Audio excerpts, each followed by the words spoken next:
Christmas کا منظر سجایا جاتا ہے. کیسی خوبصورت بات ہے کہ وہ جو ہے دنیا کا مننچی، دنیا کا نجات دہندہ، دنیا کو نجات دینے والا جو ہے مجسم ہوتا ہے. اور آپ سب جو ہے اور پوری دنیا میں جہاں پہ بھی خدا کے ماننے والے لوگ ہیں، کیا مسیحی کیا غیر مسیحی جو ہے وہ چرنی کے منظر کو سجاتے ہیں. جب بھی عبادت گزرانی جاتی ہے، جب بھی مقدس محفل فراہم کی جاتی ہے، جب بھی خدا کے برگزیدے خدا کی حضوری میں آتے ہیں، تو کاہن یا فادر جو ہے ان الفاظ کے ساتھ کلیسیا سے مخاطب ہوتا ہے اور وہ کہتا ہے کہ خداوند آپ کے ساتھ ہو. آج ہم نے ان الفاظ پہ دھیان و گیان کرنا ہے کہ جب ایک فادر جو ہے یا کاہن جو ہے جب یہ الفاظ کہتا ہے کہ خداوند آپ کے ساتھ ہو، تو کلیسیا کا کیا جواب ہوتا ہے کہ آواز آنی چاہیے کہ آپ کے ساتھ بھی ہو. آج ہم نے دیکھنا ہے کہ خدا ہماری زندگی میں ہمارے ساتھ کیسے ہوتا ہے. صرف اچھے وقتوں میں کہ جب خوشی ہے، خوشحالی ہے، زرخیزی ہے اور جو ہے برکت ہے، اس وقت خدا ساتھ ہے، یا بیماری کے وقت بھی خدا ساتھ ہے، کیا تنگی کے وقت بھی خدا ساتھ ہے، کیا پریشانی کے وقت بھی خدا ساتھ ہے، کیا مصیبتوں کے وقت بھی خدا ساتھ ہے. آج خدا کے مصباح کے سامنے ہم نے آج خدا کی حضوری میں اپنی التجا رکھنی ہے اور اپنی زندگی میں دیکھنا ہے. ٹھیک ہے، اپنی زندگی میں دیکھنا ہے، دوسروں کی زندگی میں نہیں. اپنی زندگی میں دیکھنا ہے کہ خدا جو ہے کن وقتوں میں، کن حالات میں، کن مشکلات میں، کن شکر گزاریوں میں، کن برکتوں کے ذریعے، کن نعمتوں کے ذریعے، اس پریشانی میں خدا جو ہے میرے ساتھ ہے. خدا میرے ساتھ ہے. آج خدا کا بندہ جو ہے اشعیا نبی جو ہے وہ اس بات کو واضح کر دیتا ہے کہ وہی پیشن گوئی جو اشعیا نبی نے کی خدا کی آج ہماری زندگی میں پوری ہوتی ہے، یسوع کی پیدائش سے پوری ہوتی ہے. اور کلام مقدس میں ہم نے سنا کہ اشعیا جو ہے وہ احاز سے بات کرتا ہے. اور احاز کون ہے؟ یہ بادشاہ ہے، بنی اسرائیل کا بادشاہ ہے. بنی اسرائیل کا بادشاہ ہے. اور جب اشعیا نبی جو ہے اس سے کہتا ہے کہ نشان مانگ خدا سے. احاز جو تھا یہ خود تو خدا کا ماننے والا تھا، لیکن اس کی بیوی جو تھی وہ بت پرست تھی. غیر معبودوں کے سامنے قربانیاں چڑھانے والی، وہ خدا سے دور تھی. بس احاز جو ہے وہ کہتا ہے کہ میں خدا سے نشان نہیں مانگوں گا. اور اشعیا جو ہے وہ پیشن گوئی کرتا ہے، اور پیشن گوئی کے الفاظ بہت ہی واضح اور تمام تر مومنین یہ جانتے ہیں کہ اشعیا نے کیا کہا کہ دیکھ ایک کنواری حاملہ ہوگی اور اس سے بیٹا ہوگا، اور اس کا نام کیا رکھیں گے؟ ایمانوئل رکھیں گے، جس کا مطلب کیا ہے؟ خدا ہمارے ساتھ ہے. آج یہ آیت جب ہم سنتے ہیں، خدا کا کلام سنتے ہیں، تو ہمارے لیے آج کیا پیغام ہے؟ ٹھیک ہے، اشعیا جو ہے یہ عبرانی زبان کا نام ہے، اور اشعیا کا مطلب ہے یاوے از سالویشن، یعنی خداوند ہی نجات ہے. اشعیا کا کیا مطلب ہے؟ خداوند ہی نجات ہے. ٹھیک ہے، خداوند ہی نجات ہے. اور جب اس نے یہ کہا کہ دیکھ ایک کنواری حاملہ ہوگی، اس سے کیا مراد ہے؟ اور وہ کنواری کون ہے؟ کون ہے؟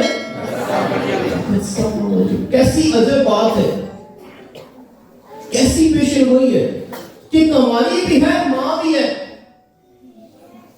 ٹھیک ہے، کنواری بھی ہے اور ماں بھی ہے. کبھی آپ نے ایسے دیکھا کبھی معاشرے میں؟ کبھی نہیں دیکھا کہ وہ کنواری بھی ہے اور ماں بھی ہے. اسے آج بھی کہا جاتا ہے اے ماں